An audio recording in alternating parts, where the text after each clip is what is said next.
morning and welcome. Patriot News Hour, Joe and Jason on this Monday. I hope it finds you well out there. Really quick, just a couple of announcements. This is the meetings for Chandler next week. All the meetings are full this week. Next week is the last of them until January. Call to get scheduled. They may already be full. I hate to say it, but get on the list. But the Chandler meeting, December 15th, that is, I think, a Monday, 6 to 7:30 at the library there, that new room number 264. 264. I know all the meetings this week are already booked, but get on the list. We will have our usual meetings here in Phoenix. Those of you with special needs, you know who you are. You know what's what? We know who you are. We will do special needs meetings as well. And what do I mean by special needs? You know, the ones you struggle. I get it. I consider myself a special needs person when it comes to this as well. No reason to be embarrassed or anything like that. Hey, I'm just not very good. Like, hey, up until Texas came along, I had a flip phone, right? I copy and paste was a foreign concept to me, right? We get it. We will help you as well, but you got to call. Call, get on the list. And again, this is to learn how to buy and sell, not only Texit, right, but crypto in general, how to move through the space. And it is interesting as this week, maybe the most anticipated Fed meeting that I could remember in a long time. Mark Cubana was out again over the weekend. For those of you who know, who's Mark Cubana? I've never heard of this guy. Let me tell you who this guy is. He is from Bank of America, but he is the bankers, well, I'll say the Treasury dealer's voice to the Federal Reserve. So when this guy tells the Fed, hey, you better do something because it's all getting ready to break, people listen. The last time, I'll give you an example. He warned in May of 2019 what was going to happen before the end of the year. The Fed didn't listen to him. And of course, we had a disaster. And then, oddly enough, here came COVID to cover it up. Is there a chance that we could have the largest split of Federal Reserve votes ever? It's possible. Listen, everybody knows that the Fed probably shouldn't be cutting rates, right? They shouldn't. I mean, obviously, listen, inflation, as they say, those aren't my numbers. They're not accurate, but they're their numbers. It's 3%, which is 50% higher than they say they want it to be, right? I mean, it's not a little bit higher, it's 50% higher. But I will say this, they have to. I don't even want to see what would happen if they don't cut rates on Wednesday. I don't even want to see it. The bond blowout would be spectacular. But having said that, we are going to get the JOLTS report tomorrow. I think it's tomorrow. I'm pretty sure. And, of course, what is JOLTS? JOLTS is just how many job postings are out there. They're really not openings. They say they're job openings, but a lot of them are just jobs postings. But just to give you a little bit of an idea, This would be, if they do it, the sixth rate cut since September of 2024 for a total of 1.75 basis points. It will bring the Fed's funds rate, well, they do this 3.5 to 3.75. I fully anticipate the Fed to do so. I think the only question is going to be, how many dissenters will there be? Will there be two? Because we've been getting two lately. Usually, though, one of the dissenters dissents because they want 50 basis points, and then the other dissenter dissents because they don't want a rate cut. I wonder what it will be this time around. And then earnings season will kick off, I think starting, tomorrow. Earnings seasons will kick off tomorrow as well. So we'll see that. And again, remember, the Fed didn't get any recent jobs data and any recent inflation data. They did get an inflation number Friday. I don't even think I told anybody because it was pointless. It was a September number, which feels like September might as well have been forever ago. But nonetheless, it is going to be, I will say this. I'm curious. I'm not, here's what I'm saying. Rate cut, lots of dissenters. 800-951-0592. That is our toll-free number for all your gold and silver needs, for all of your Texit needs as well. But why is this so, I don't know, I'm nervous, and I've been nervous. I'm afraid. Because we are going to need perfection. And we know we don't get, and when you're talking about these big entities, right, perfection's impossible. They're too big, they're too slow, they're too archaic. I mean, allegedly, we need to believe that the best inflation data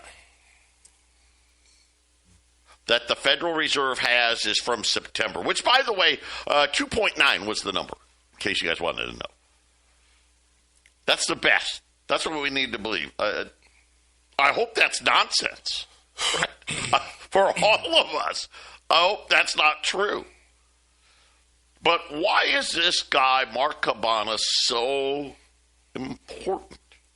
Well, before he went to Bank of America, it was his job at the Federal Reserve. He worked at the New York Fed. And what was his job? His job was to make sure that the, quote, plumbing, which is a fancy word for liquidity, in the debt markets was sufficient. So, if anybody knows, it's this guy.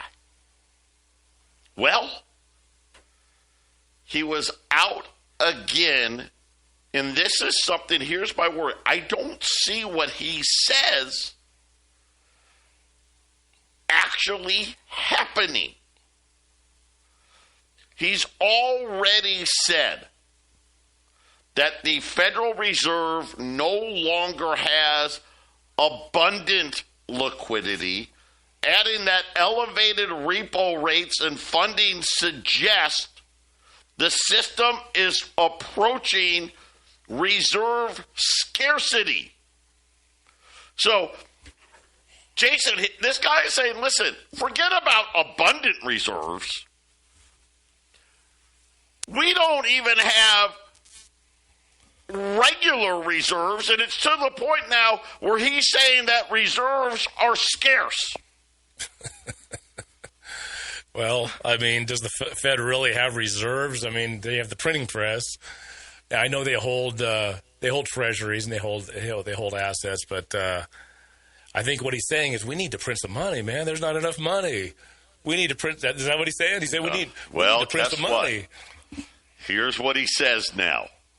Okay, so remember, Wednesday they're supposed to make this announcement. Not only do the feds need to cut rates, 25 basis points, which is what everybody is expecting. He says that there could be, well, actually, here's what he says. He expects 3 dissents on this. Now, for us in the real world, Fed dissension, in other words, the people that vote, they don't even like one dissenter, right? They want, we got to give a unified front, right? It's all about perception. I don't think maybe, I'm going to have to look. I'll look. We may have got 3 dissenters once, maybe, and I got to look, during the financial crisis.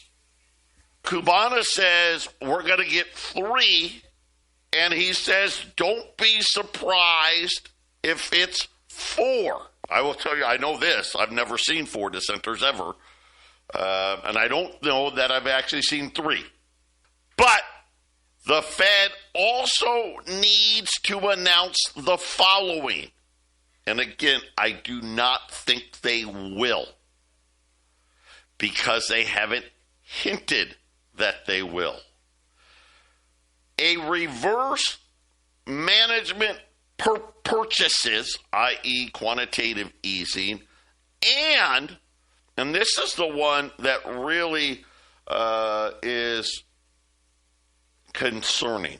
The Fed needs to conduct term repo operations once again. In other words, what Cubana is saying is there is not enough liquidity in the bond market, and the Fed needs to provide more money for banks because the banks are out of cash and they need to borrow more from the repo facility than what is currently out there. In other words, the Fed needs to give cover to all the banks by blowing up the repo. So Cubana is saying they need to do quantitative easing now and essentially bail out the repo facility. And remember, I have been trying to educate all of you. Reverse repo facility, good. Repo facility, bad. We want lots of money in the reverse repo facility. There is none. Okay? That's not good for inflation. One of the ways you hold back inflation, by the way, is having a ton of money in the reverse repo facility. There isn't any. Repo facility, we don't want to see anybody borrowing from the repo facility. We are shattering records right now. But he wasn't done. He said that not only do they need to cut, they said that the Fed needs to spend $45 billion a month. That is way more than what other people have been talking about. There are some people, Goldman Sachs and others, saying, hey, the Fed in January will start doing $25 billion. He said that is not enough. And then he even admits that he is out of consensus, not only in how soon, but how much money the Fed really needs to put in. So Cubana is saying, listen, I know nobody's saying this, right? Everyone's saying they can wait till January and it only needs to be 20 or 25 billion. It needs to start now, and it needs to be at least $45 billion. And he said of the repo facility, at least to the end of the second quarter next year, or possibly longer. So, Jason, he is saying, listen, by the way, the term repo operation, that's going to go on for a while. He's talking 6, maybe 9 months is how much, at a minimum, how much liquidity these banks are going to need. And then, of course, obviously restarting quantitative easing. Well, if they need money for borrowing, then I guess isn't that quantitative easing? Somebody has. If the banks can't do it amongst themselves, then any kind of injection coming from the Fed is that's quantitative easing, isn't it? I mean, so I guess the question is how much. I mean, I think it was like a month ago that somebody was speculating that $161 billion went into the repo. Right? Is that a so? Yeah. And that was like a month or two ago, Joe. So I mean, this is something that has to continue to go on. Look, in 2019, it's hard to go back there and remember, but it started off this little bit, and then it went to 50 million, then 150 million, and it just kept moving up and up and up and up until the Fed just came in there and squashed it with a huge amount and said, "We're not going to tell you how much. We're just throwing money in." And then December happened, and China started talking about people dying of COVID. All of these. So let's just refresh, because Jason's bringing up a really good point. When this happened last time, and by the way, Cubana warned that time.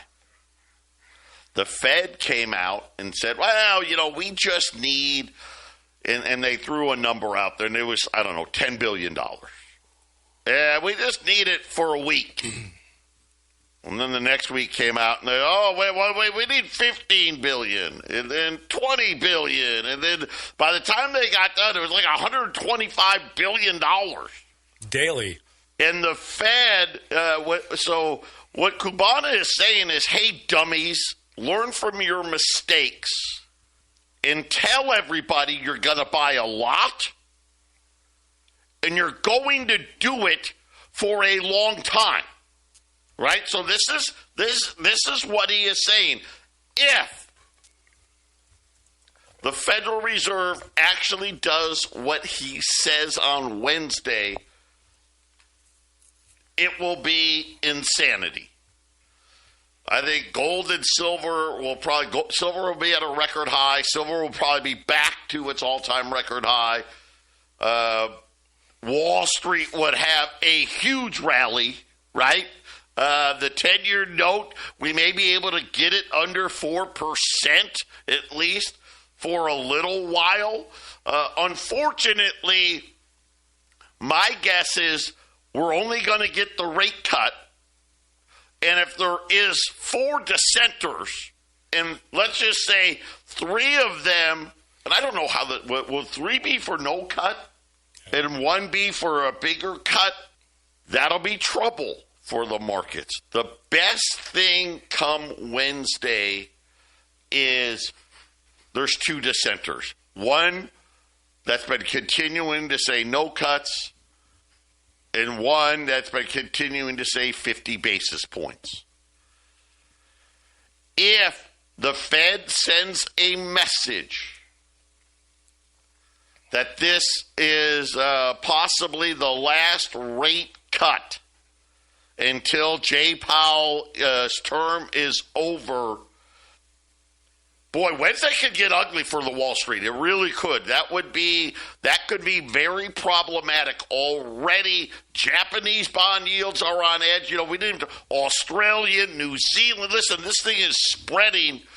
Any inclination that the Federal Reserve isn't going to be uber aggressive at this meeting could cause problems. Now, listen, here's the great part. In 6 weeks, they'll have another meeting. And by that time, they'll all be talking about quantitative easing, maybe more rate cuts, right, Jason? But in the short term, they could definitely create some chaos in the market. Yeah. Well, we'll see what happens on Wednesday. I think, they'll get the rate cut. They're talking quantitative easing. I think that should make Wall Street happy this week. I don't see any problems there. But it does feel like they're just trying to keep the bubble down, right? They're trying to keep the beach ball underwater a little longer, right? They're just doing everything they can to, right? The pressure's building, and they just want to try. They're trying to let a little bit out at a time, and it doesn't seem to be working. No, it's gonna be a rough day. It's gonna be. I just feel like these guys are truly. I don't know that they're clueless. They just don't want to tell us. 800-951-0592. You know what? I forgot. Let's take a look at the markets here. The Dow's down 130. The S&P's down 20. The Nasdaq's down 46. It's the bond market that we're looking at. The 10-year note going the wrong way right now. 418 and change. Not what we want to see, but it's, again, all of this will change based on what happens on Wednesday. The Japanese 10-year, 197, watching that dreaded 2% level for the Japanese yields. Right now, gold kind of just taking everything in stride. Down $1 right now on gold, 41.98, 4,198. Silver also taking it in stride, down about 30 cents, right at $58. Today, if you want to jump in front of this, here's, if you're asking me what do I think, somehow I feel like there is going to be more dissenters than normal, but I do believe, well, I don't believe they're going to do what Cabana's telling them to do. Well, let me say this. They're going to end up doing what he says. The problem is the longer they wait to do it, the more it costs. So right now, Cabana's saying, listen, you can get by with 20 to 25 billion in quantitative easing and 20 to 25 billion in the repo markets, but you need to tell everybody on the repo markets that you're going to have that liquidity for pretty much the majority of 2026. And of course, quantitative easing, don't even give a date. You're just adding 25 billion a month. I don't think they're going to do that. If they do, gold and silver are skyrocketing. But I do think that they will hint that they're going to do it at the next meeting, even with the dissenters. So it's one of those things, and you never know. You know, these Fed meetings used to be, you know, when I first started going, this is, 2003, 2004, 2005.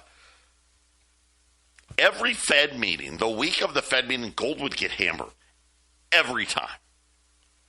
Like right now, gold would be down like $20, $30, $40 because, it's the Fed meeting. Everyone, yeah.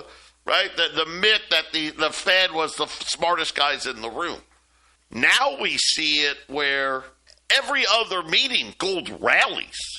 And Jason, this may be one of those meetings. You know what? It's a lot of uncertainty. I'll say that. I just don't know how much clarity is the Federal Reserve going to give. I think they're going to be forced to admit that they need to do quantitative easing and that they have a problem in the repo market. I think they're going to have to admit to both of those. Whether or not they admit that they need to cut rates even more, that remains to be seen. Do they ever really admit that there's a problem? Don't they just usually use? Well, they'll admit that they're going to fix a problem. That's what they're going to Okay. say. Hey, Okay. we see that there's, but don't worry, right? We're ready to fix it. You know, we didn't cause it. Right. Wink, wink. They're not going to do that. So So with that in mind, then, yes, they set themselves up, I guess, as some sort of a hero in a deteriorating economic situation. I guess that's great for them. So, yeah, you're right. I've been, watching as we've done radio together and for years, and you're right. It's the Fed meetings usually means prices going down, but yeah, the last couple of years, 3, 4, 5 years, you get some gold rallying going on during the Fed meetings, and people are starting to figure it out. I mean, the physical silver market seems to be breaking out, and the physical gold market's breaking out, and people across the world and in this country are starting to figure out, you know what, this we better have some of this. It's funny how the news is reporting things they just never talk about when it comes to gold and silver. It's out there now. And remember, right? The unit is here now. Bunch of articles over the weekend. If you missed it on, was it Friday? So let me tell you what BRICS did. This has been a while in the making, but it is officially up and running now. This is a digitalized, if I can say it, it's Monday. It's not an investment vehicle. What it is a payment method, all based on gold. Physical gold, 40%. This is a payment method. Brazilian real, 12%. Russian ruble, 12%. Indian rupee, 12%. Chinese yuan, 12%, and the South African rand, 12%. But those currencies, it is the gold price in those currencies. It is very interesting how this is going to work. This is a new payment system. So let's compare what we're talking about. Base currency, traditional system, U.S. dollars. BRICS unit now, gold denominated pricing. Settlement time. Usually time plus 2 days via correspondent banks. That is the traditional system that we're in. The unit, real-time blockchain settlement. So in other words, immediately. Intermediaries, Jason, help me. The middleman. Yes. Right? The middleman. Multiple clearing houses, right? We know this. That's the traditional system. Like the SWIFT system, whatever it may be. The unit, direct peer-to-peer transfer. Not done.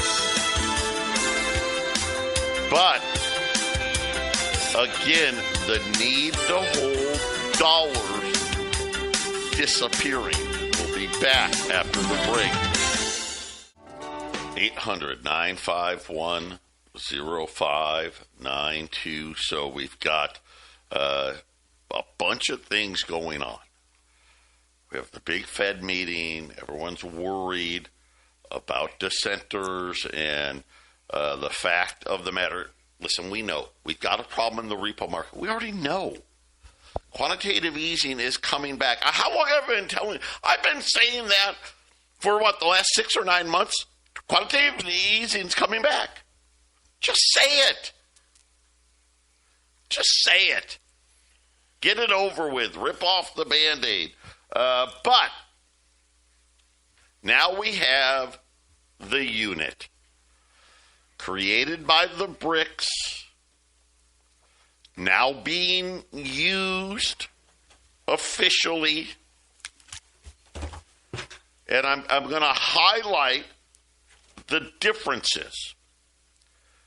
Obviously, base currency instead of U.S. dollars, it's gold. Settlement time, much faster, right? Part of the reason why I keep telling you we're going digital. Middlemen, there is none. Think about it. That's one of the things, like when we talk about Texit, that's the win. That's the win. Why? Because we want to help cities and businesses eliminate the middleman. Eliminate Visa. Eliminate MasterCard, Amex, Discover. Eliminate the banks. Peer-to-peer. Think about the savings. Now, regulatory jurisdiction. Obviously, what I'll call the traditional system. It's the U.S. Federal Reserve, right? They run roughshod. They decide who gets to use SWIFT. They decide about sanctions.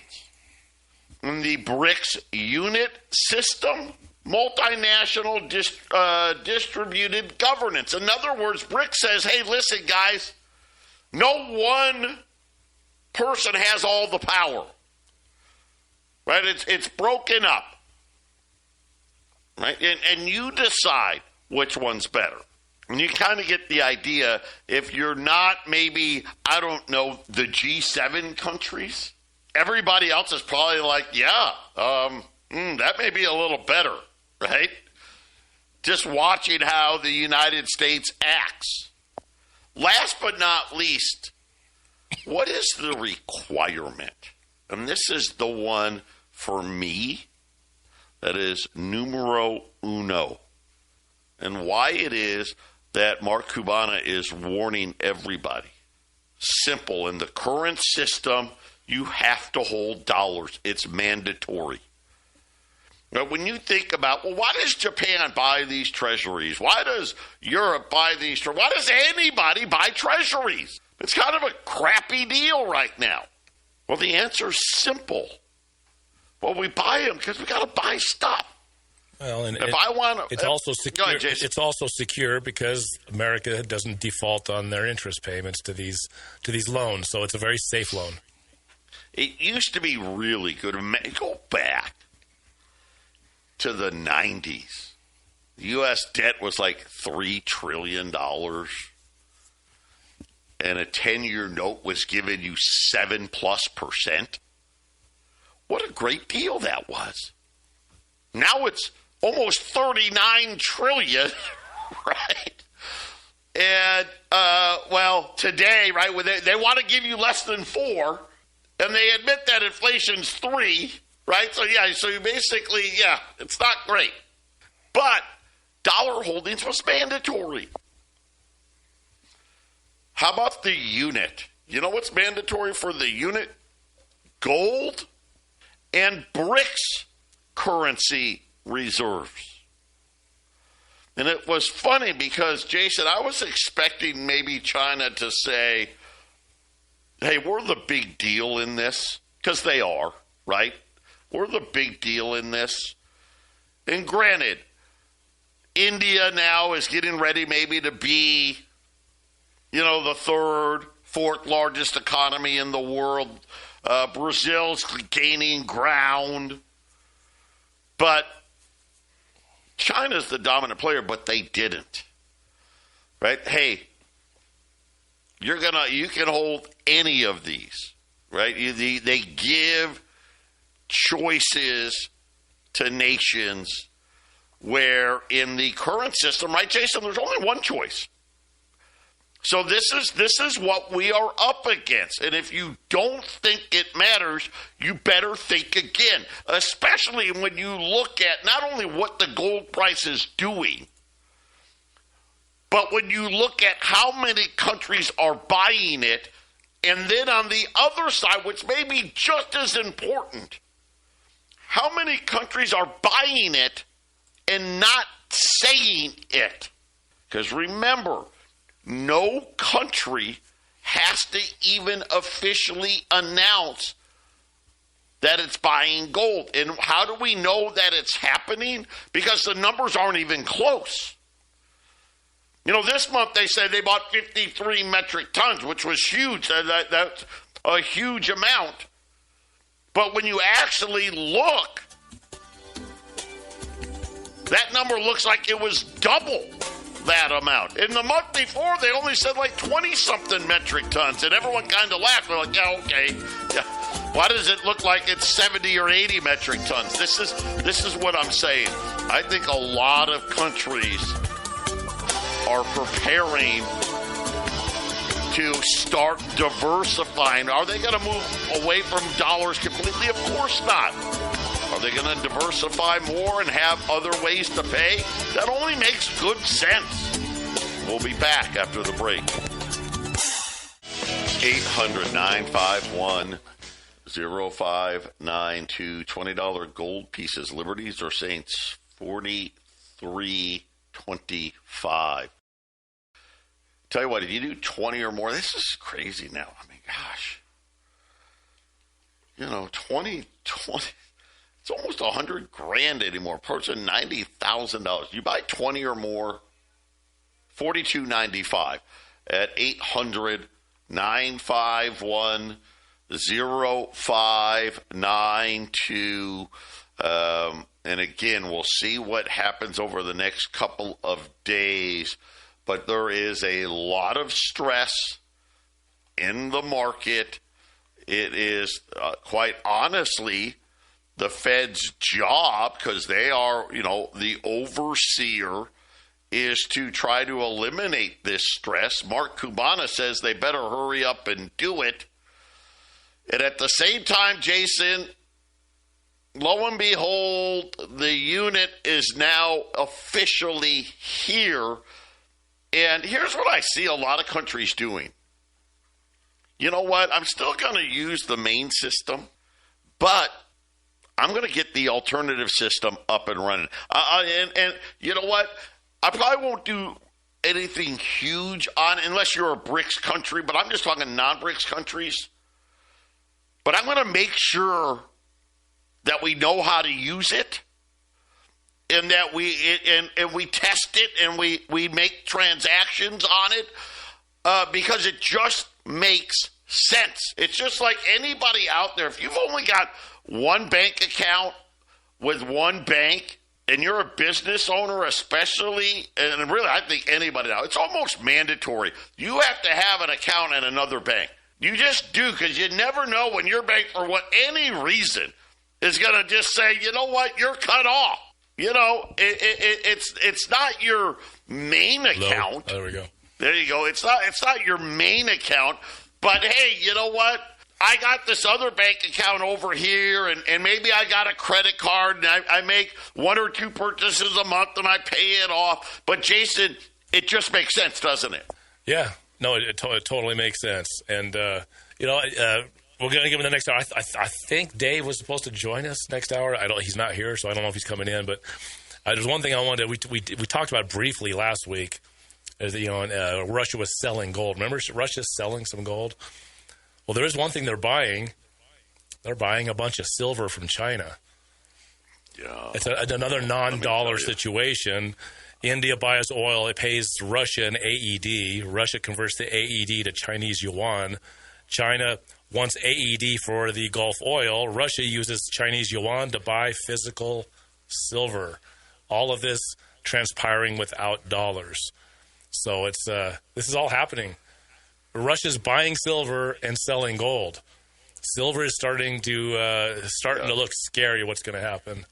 Yeah, and not only that, news out of India and China over the weekend. India saying, yeah, you know how we're not buying Russian oil? Yeah, that's over.